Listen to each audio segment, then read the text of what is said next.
To export your data from Claude AI is fairly simple. You're just going to open up Claude and then you're going to select your profile icon and choose Settings. Under Settings, you're then going to navigate to Privacy.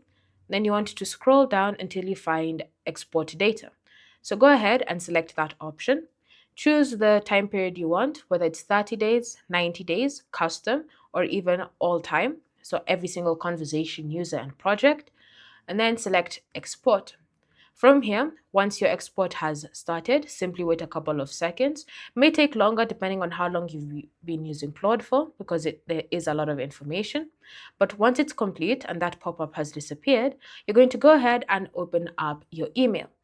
Now, you're using the exact same email that you used to set up Claude. And then from here, you should see an email by Anthropic. Go ahead and select it, and you should be able to see your data is ready for download. So now you can go ahead and download your exported data to your device. Thanks for watching. If you have any questions or comments, leave them down below, and I'll see you in the next video.